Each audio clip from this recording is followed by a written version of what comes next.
Baiklah, perkenalkan nama saya Muhammad Rizky Ramdan dari PT Kangmas Global Travelindo, di mana saat ini saya menjadi seorang pelatih pemagangan buat teman-teman dari universitas dan juga program magang dari beberapa SMK yang ada di sekitar Malang Raya. Kali ini saya akan menjelaskan buat adik-adik yang magang di sini bagaimana menyusun rencana perjalanan wisata. Sebelum kita memulai pada program pemagangan hari ini, ada beberapa hal yang perlu kita perhatikan. Yang pertama adalah kita akan berbicara soal teori mengenai menyusun rencana perjalanan dan juga dari aspek praktikal. Dimana di sini saya Muhammad Rizky Ramdan, sebelum membuka program pemagangan hari ini, kita mulai dengan berdoa terlebih dahulu. Doa dipersilakan. Baiklah, selesai. Sebelum kita memulai dulu program pemagangan, saya akan mengabsensi rekan-rekan terlebih dahulu. Nomor 1, Pak Resa dari Brawijaya. Nomor 2, Pak Egi dari Universitas Muhammadiyah Malang, jurusan Biro Perjalanan, hadir. Bu Lala dari Brawijaya. Bu Yutris dari SMK 3 Batu, jurusan Perjalanan Wisata. Nomor 5, 6, dan 7 seterusnya. Oke, sebelum kita memulai, perkenalkan nama saya Muhammad Rizky Ramdan. Saya merupakan seorang pegiat pariwisata yang telah lama di pariwisata ini semenjak tahun 2014. Artinya sudah 9 tahun berpengalaman di bidang pariwisata.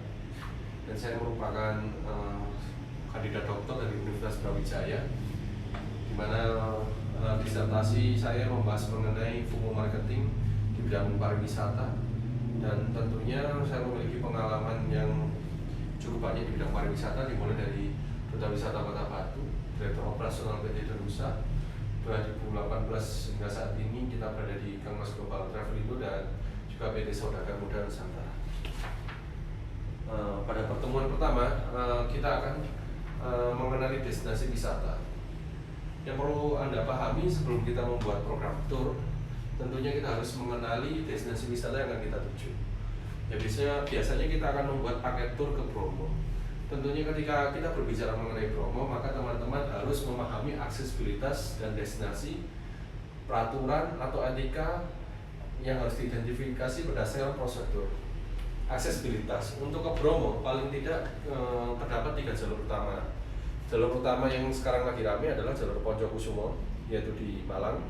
Jalur kedua adalah Wonogiri di Pasuruan, dan jalur ketiga adalah di Probolinggo atau Tongas. Nah, untuk mencapai Bromo tentunya ada beberapa hal yang harus diperhatikan. Tentunya untuk open trip Bromo adalah teman-teman harus menyusun sebuah rundown atau itinerary selama 1 malam. Biasanya kita mulai dengan penjemputan di hotel dengan menggunakan mobil Avanza Xenia. Lalu kita akan melakukan perjalanan ke Bromo. Biasanya kalau yang dari Surabaya kita akan melalui via Probolinggo.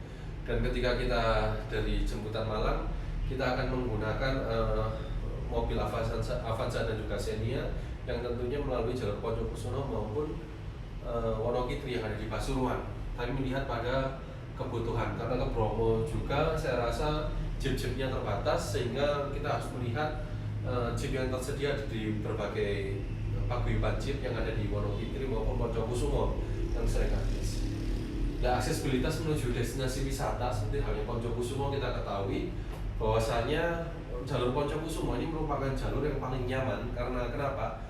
Tidak banyak kelokan di sana, dan aksesibilitas mulai dari infrastruktur yang ada seperti jalan aspalnya, penerangan dan lain-lain sudah sangat layak. Dan tentunya terdapat rest area di mana teman-teman ketika nanti mengunjungi Bromo, perjalanan bisa dilakukan hanya 1 jam dari Kota Malang, dan akhirnya kita nanti akan shuttle jeep pada pukul 2. Nah, pentingnya mengetahui aksesibilitas seperti itu, tentunya ya teman-teman nanti akan praktek. Dan tentunya perlu diketahui untuk aksesibilitas yang melalui Bromo via Wonogiri atau Nongkojajar, teman-teman harus selalu memperhatikan keamanan, karena akses jalan di sana yaitu kiri jurang, kanan daerah perbukitan yang rawan longsor, sehingga moda transportasi yang akan kita gunakan selalu adalah moda transportasi yang menggunakan transmisi manual, kita nggak akan pernah pakai metik untuk mencapai monogitri. Berikutnya adalah peraturan atau etika yang harus diidentifikasi. Nah, ke Bromo itu pun sendiri ada beberapa etika. Yang pertama adalah selalu gunakan jeep. Jadi untuk penjemputan itu menggunakan Avanza dan juga Xenia. Tetapi kita nanti akan shuttle menggunakan jeep. Ini adalah peraturan baku untuk memasuki Bromo. Karena kan harus mengetahui bahwasanya mobil pribadi tidak akan pernah bisa masuk ke kawasan Bromo Tengger maupun Semeru, karena sudah menjadi kesepakatan bersama untuk selalu menggunakan jeep yang ada di Bromo. Berikutnya adalah kita harus mengetahui bahwasanya untuk masuk di Bromo terdapat 2 wisatawan, yaitu domestik dan wisatawan mancanegara. Ada wisatawan domestik dan mancanegara, tentu peraturannya berbeda. Domestik cukup hanya menunjukkan KTP, ini bisa kita lakukan booking online. Nah, sedangkan Wisman dia harus menunjukkan paspor, baru kita melakukan booking. Dan tentunya dari harga tiketnya pun berbeda. Jika domestik itu di angka 30.000, kalau wisatawan mancanegara adalah 300.000. Artinya perbedaan tiketnya sampai 100%. Sehingga ketika teman-teman menyusun perjalanan wisata, hal itu harus diidentifikasi sehingga kita bisa menetapkan berapa biaya tur untuk ke Bromo. Dan terdapat prosedur adalah ke Bromo, pastikan wisatawan membawa beberapa hal yang harus dibawa, yaitu jaket, sarung tangan, obat-obatan pribadi, masker, karena ke Bromo kalau di musim kemarau ya cukup berdebu sehingga wajib menggunakan masker. Dan tentunya dengan keadaan Covid ya, sekarang kita wajib pakai masker juga. Berikutnya lagi, perhatikan untuk memilih spot-spot yang ada di Bromo yang dekat dengan warung maupun tempat-tempat peribadatan, khususnya untuk wisatawan muslim, agar kita memperhatikan jam-jam untuk sholat subuh, sehingga itu yang harus Anda ketahui. Pada slide berikutnya adalah teman-teman harus mengetahui tentang pariwisata itu sendiri, menjelaskan aksesibilitas untuk Bromo tadi, dan kecakapan apa saja yang harus dimiliki oleh seorang tour leader. Ya tentunya tour leader ini sudah kita buat untuk SKKNI berdasarkan BNSP atau Badan Nasional Sertifikasi Kompetensi, yang dimana terdapat SKKNI yaitu Standar Kompetensi Kerja Nasional Indonesia, dimulai dari kemampuan menghandle tour, kemampuan komunikasi, kemampuan menangani keluhan, kemampuan bernegosiasi, kemampuan berkomunikasi dengan berbagai vendor, bagaimana kemampuan untuk kepemimpinan, bagaimana kepemimpinan itu sendiri, bagaimana mengarahkan peserta tur sesuai dengan rundown. Nah, pada pretest ini saya akan berikan waktu sekitar 1 jam. Bisa dimulai sekarang. Anda harus bisa mengidentifikasi soal-soal sebelum kita lanjut pada diskusi berikutnya. Oke, kita lanjut. Nah, mengidentifikasi aksesibilitas destinasi serta peraturan dan atau etika identifikasi berdasarkan prosedur. Para wisatawan dan mitra kerja memiliki latar belakang yang beragam. Kita ketahui setiap orang dalam kemampuan menangkap sebuah informasi itu berbeda, karena kecakapan seseorang, kecerdasan seseorang antara satu dengan yang lain berbeda. Sehingga Anda harus mampu bekerja sama dengan beraneka ragam orangnya, terutama dengan orang-orang dari wisatawan itu sendiri maupun dengan vendor-vendor jeep yang ada di Bromo, yang tentunya ya terdapat perbedaan budaya meskipun sama-sama orang Jawa, tetapi kita memiliki latar belakang yang berbeda, sehingga aspek komunikasi merupakan aspek yang paling penting sebagai Anda sebagai tour planner dan juga teman-teman yang nanti akan makan di sini sebagai tour leader, mengetahui bagaimana kita bekerja sama. Nah, peran dari tour planner adalah selain Anda membuat sebuah itineraries, tentunya Anda bisa bekerja sama dengan vendor, bisa melakukan komunikasi, bagaimana jeep sudah disiapkan, bagaimana kendaraan penjemputan sudah disiapkan, warung-warungnya sudah disiapkan, tol dan lain-lain sudah disiapkan. Itu bagian dari tugas tour planner. Tour planner itu sendiri nanti akan berkoordinasi dengan tour leader lah. Rekan-rekan yang di sini magang sebagai tour leader nanti akan mengetahui bagaimana proses kita nanti di lapangan, bagaimana kita berkomunikasi dengan pelanggan ataupun wisatawan, dengan vendor maupun tour planner yang ada di kantor. Sehingga rundown yang kita buat adalah rundown yang sesuai dengan prosedur berdasarkan itinerary yang sudah kita buat dan SOP yang ada di perusahaan. Tentunya memahami juga perbedaan budaya. Nah, kita kan dengan orang Tengger berbeda budaya. Ada beberapa hal yang itu diperbolehkan, tidak diperbolehkan di Bromo. Seperti halnya tidak boleh kencing sembarangan, usahakan kencing di toilet, jangan sampai membuang barang-barang yang kotor di tempat wisata. Berikutnya lagi juga hormati kepercayaan orang dari Hindu. Mungkin kalau ada sesajen ya jangan ada sampai kejadian yang lalu wisatawan menendang sesajen di Gunung Bromo yang dikatakan syirik dan lain-lain. Itu merupakan aspek budaya yang harus dipahami. Bagaimana Anda sebagai tour planner dan juga tour leader menjelaskan kepada wisatawan untuk selalu menghormati budaya tempat yang kita tuju. Berikutnya lagi adalah medan perjalanan menuju lokasi wisata. Sudah saya jelaskan tadi di awal, untuk Probolinggo itu melalui Tongas. Biasanya penjemputan dilakukan di Surabaya, perjalanan sekitar 3 jam. Anda harus mengetahui bagaimana di daerah Wonogiri kita akan melalui daerah Pasuruan, Nogojajar dengan aksesibilitasnya yang cukup ekstrim, dan di mana ada lagi salah satu jalur yaitu Poncokusumo yang saat ini menjadi booming untuk OpenTrip Bromo. Perjalanan menuju lokasi wisata ini harus Anda pahami, dan tentunya di Bromo itu sendiri ada berbagai destinasi wisata seperti halnya penanjakan Satu Sunrise, yang kedua adalah Pasir Berbisik atau Lautan Pasir, Kawah Bromo, Padang Savana, dan Bukit Teletabis. Medan perjalanan itu Anda harus bisa menjelaskan secara detail. Misalnya di penanjakan 1 jam berapa kita akan melihat sunrise, Anda harus mengetahui di jam berapa kita akan menemui Lautan Pasir, dan di pukul berapa kita akan melanjut ke Kawah Bromo. Nah, di Kawah Bromo pun Anda harus mendampingi wisatawan kita, karena untuk ke Kawah Bromo kita butuh jalan kaki sekitar 45 menit dan melalui 1222 anak tangga. Nah, di mana rekan-rekan di sini menjadi tour leader harus memahami bagaimana menghandle tamu ketika kita melakukan sebuah perjalanan khususnya untuk ke Kawah Bromo. Perhatikan keamanan, jangan sampai ke area kawah dan lain sebagainya. Hal-hal seperti itu Anda harus bisa menjelaskan sebagai seorang tour planner. Ketika customer melakukan pembicaraan melalui via telepon, melalui chat, harus Anda jelaskan. Dan peran Anda sebagai tour leader ketika bagaimana Anda mendampingi wisatawan yang ada ketika menuju ke Bromo. Hal itu harus dipahami secara detail. Nah, kita untuk dasar kerangka kerja kita, tentunya kita mengacu pada Undang-Undang Nomor 10 mengenai 2009 tentang kepariwisataan.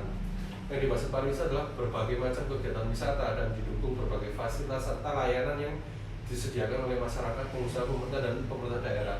Artinya dalam pekerjaan pariwisata ini merupakan pekerjaan yang saling terhubung, terkoneksi dalam suatu ekosistem, di mana hubungan antara penyedia bus, penyedia restoran, penyedia tempat wisata, dan bagaimana pemerintah daerah memfasilitasi pengembangan SDM pariwisata, membangun infrastruktur, ini merupakan suatu kesatuan, di mana sektor pariwisata ini ketika kita mendatangkan wisatawan ke suatu tempat, artinya kita menyumbang pendapatan asli daerah di daerah tersebut, dan tentunya kita menjadi pahlawan ekonomi ya bagi pertumbuhan ekonomi di daerah.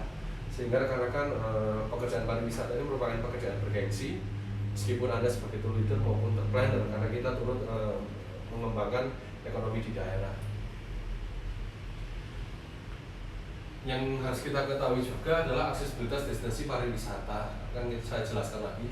Daerah tujuan wisata dapat disebut juga dengan destinasi pariwisata adalah kawasan geografis yang berada dalam satu atau lebih wilayah administrasi yang di dalamnya terdapat daya tarik wisata, fasilitas umum,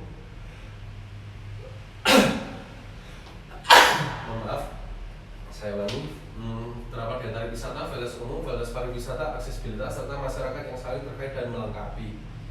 Artinya di sebuah kawasan wisata itu tidak hanya cukup dari daya tarik wisatanya, tetapi juga fasilitas umumnya tersedia atau tidak, fasilitas pariwisata yang lainnya, aksesibilitas jalan, dan masyarakatnya apakah sudah menjadi masyarakat yang dia sadar wisata, sehingga tidak semua destinasi bisa kita jual. Tentunya aksesibilitas itu adalah sarana dan infrastruktur untuk menuju destinasi seperti jalan raya, ketersediaan sarana transportasi, dan rambu-rambu menuju jalan. Nah, hal-hal seperti ini merupakan salah satu unsur aksesibilitas yang harus Anda pahami ketika Anda magang di PT Kangmas Global Travel sebelum nanti akan kita praktek lapangan. Nah, bagaimana etika dan apa yang dilakukan? Yang tentunya kita pahami adalah etika dan memahami sikap dan perilaku dalam penyusunan perjalanan. Berikutnya, tidak membuat spekulasi dalam memahami aksesibilitas, Ini artinya teman-teman tidak bisa berspekulasi ya, benar-benar waktu itu harus presisi, sehingga berapa jam ke antara destinasi harus bisa Anda ketahui dengan sangat detail. Data destinasi wisata maupun akses harus valid. Tentunya misalnya kita pahami bahwasannya ke Bromo jalannya berliuk-liuk ya, kita jelaskan seperti itu apa adanya, dan harus valid, tidak boleh dikarang, karena nanti apa yang menjadi ekspektasi wisatawan dengan yang terjadi di lapangan itu berbeda. Memahami pengetahuan kebudayaan dan benda cagar budaya seperti yang saya jelaskan lagi tadi di Bromo, perbedaan budaya antara masyarakat Tengger dengan kita itu tentunya berbeda, dengan kepercayaan mereka sebagai penganut agama Hindu dan kita penganut agama Islam, tentunya terdapat perbedaan budaya. Benda cagar budaya misalnya kenapa kok pohon itu diberi sarung dan lain-lain, kenapa ada sesajen hal seperti itu yang harus Anda memahami. Memiliki relasi dengan pengelola destinasi wisata, artinya dengan vendor-vendor sekitar daerah destinasi wisata kita sudah dapat beberapa orang kunci sebagai penyedia jeep misalnya, ataupun penyedia catering dan lain-lain. Kita harus memahami juga, memahami kebutuhan dan harapan wisatawan. Nah, memahami kebutuhan dan harapan wisatawan, hal ini yang harus kita perhatikan, karena layanan kita adalah layanan yang berorientasi pada pelanggan, sehingga apa yang menjadi keinginan pelanggan kita harus bisa memberikan sesuatu yang lebih gitu loh. Apalagi ketika kita lihat hari ini bagaimana viral marketing itu berperan sangat penting terhadap meramaikan pariwisata kita. Tentunya antara ekspektasi wisatawan dengan apa yang diperoleh haruslah sebanding, sehingga tidak terdapat hal-hal yang sekiranya dapat mengecewakan ya. Berikutnya adalah tentunya saya akan memberi pertanyaan buat teman-teman pemagang di sini, bagaimana cara Anda mengidentifikasi aksesibilitas destinasi wisata yang jauh dari keramaian ataupun daerah desa dalam membuat perencanaan perjalanan wisata. Ini nanti akan saya beri PR buat rekan-rekan, mungkin bisa dikerjakan di rumah. Kita akan lanjut pada materi berikutnya, yaitu bagaimana kita melakukan handling di tempat wisata. Selaku pelatih di sini, tentunya hal ini merupakan teori. Nanti pada prakteknya kita akan menggunakan base di lapangan, bagaimana menjadi seorang tour leader yang mampu memandu wisatawan sesuai dengan itinerary yang sudah dilancarkan oleh tour planner. Oleh karena itu rekan-rekan, 70% dari program pemagangan ini adalah kita praktik di lapangan. Artinya rekan-rekan di sini tidak cukup kita belajar hanya dengan teori, dengan apa yang saya jelaskan di kelas yang selama 20 menit ini. Tentunya di program pemagangan di hari ke depan kita akan banyak di lapangan, yaitu dengan rundown atau itinerary yang telah dibuat oleh tour planner, yaitu Open Trip Bromo, membuat tour paket ke Bromo. Tentunya teman-teman yang nanti tour leader bisa mengikuti saya ke dalam bus. Oleh karena itu akan kita lanjutkan pada pertemuan berikutnya. Saya di sini sebagai pelatih dari PT Karmas Global Travelindo akan memberikan kalian banyak best practice, tidak hanya teori yang tentunya akan bermanfaat buat rekan-rekan. Tentunya setelah kita melalui program ini semua, saya berharap rekan-rekan bisa mengikuti pelatihan tour leader, tour planner bersama PRSP agar Anda bisa dinilai sebagai pemagang yang memiliki kompetensi atau qualified, sehingga apa yang Anda dapatkan di sini bisa diterapkan di dunia kerja secara real, secara profesional sesuai dengan SKKNI dari PRSP. Sekian dari saya, pelatih pemagang di sini, Muhammad Rizky Ramdan. Atas kurang lebihnya saya mohon maaf. Kita lanjutkan pada pertemuan berikutnya. Terima kasih.